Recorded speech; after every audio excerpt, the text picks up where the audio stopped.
Very happy to be here this morning. I'd like to I think the last two speakers has been a pretty big picture strategic thing. Right now, my topic for this morning is a lot more focused.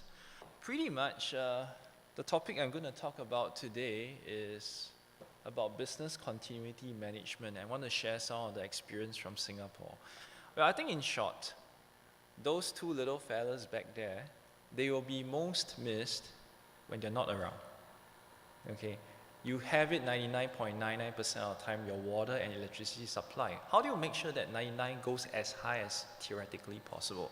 And I think that's the whole topic of my presentation today. Just want to share with some of our practices in Singapore, and perhaps notwithstanding that the different geographical areas, slightly different context, but let's just see what possible strategies you all can take away with it. Now, let me just say, what is Business Continuity Management, BCM? So it's pretty much to identify which are your processes that are critical, make sure they can continue even under the most adverse conditions. Anything, earthquakes, some epidemics, whatever, it will always be there, it will always be ongoing.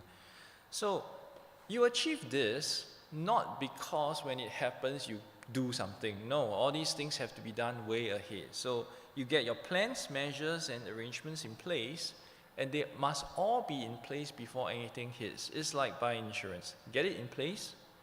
When it hits, you'll be so glad that you've done it. Okay, so the key approaches to business continuity management in Singapore, at least my organization, boils down to this. Firstly, start with principles. As an organization, what are your values? What's your way of looking at things? What are your principles? After that, figure out what your business requirements are. So I'm going to touch a little more about what SGX, my parent company, and EMC, what exactly it is we do. What are our business requirements? And correspondingly, what are some of the objectives that we need to set for ourselves?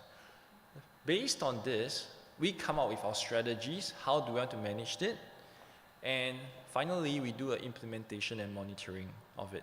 So pretty much a 4-step process. Okay, talk about principles.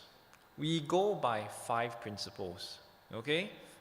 Dr. Rashid has 21 for the Alim organization. For us, we just have 5. Firstly, always on.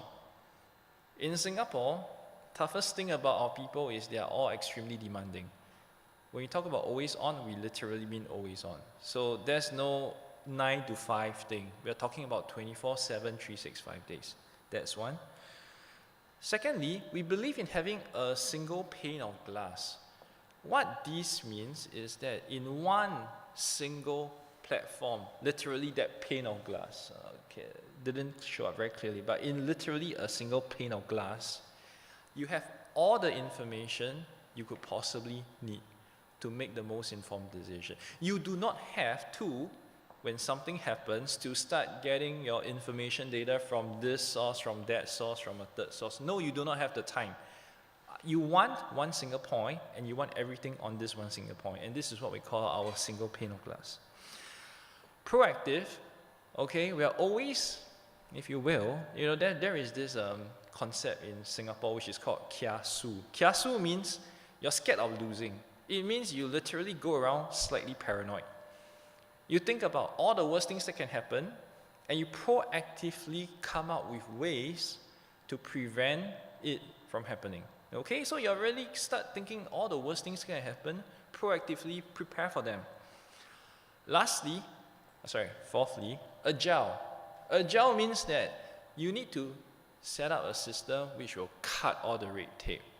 When things happen, you have no time to start doing this, send up to the first layer management, send out to the second layer of management. By the time you resolve the issue, it's way too late. So agile, we need to move fast and the execution needs to be fast. And lastly, collaborative. Okay, my parent company, Singapore Exchange, we deal with a whole spectrum of different areas. We talk about securities, we talk about derivatives, we have the technology guys, we have a lot of stakeholders. Now, each of these different groups, stakeholders, they have their own silos, if you will. Okay? Each of these groups, they have their own information, they have their own interests. For example, what they say is that for this group, my customers, my information, I want to keep within myself. That makes my team more powerful because these are my captive customers. I do not share it with this other group. That's some of the stuff that goes on last time. Now, pretty much, the Singapore Exchange CEO comes in and says, none of this rubbish, okay? As far as we are concerned, within the different teams, information, the direction comes from top down to say, I want this, and this is made available across all the different teams. There's a very collaborative approach to that. Because we believe that as one single organization, you can make that most optimized decision. So these are our principles.